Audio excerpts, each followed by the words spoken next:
Napakahayop mo, Georgia. Ibang klase ka. Naniwala akong napakasamang babae ng asawa ko noon. Nasaktan ko si Emma dahil sa mga pinalabas mong kasinungalingan.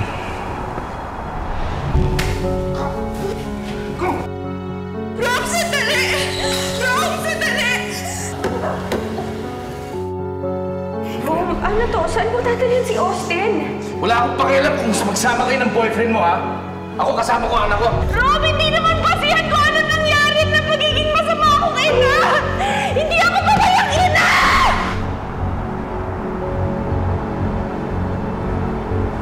Ilang taon mong sinisira ang aming pamilya.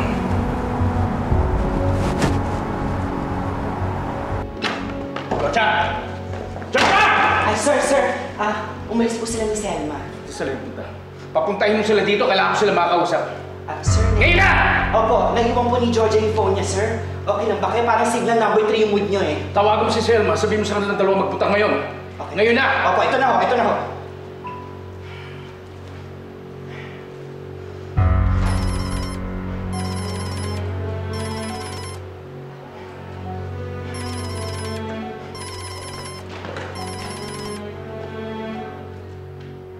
Hello, Ma'am Georgia.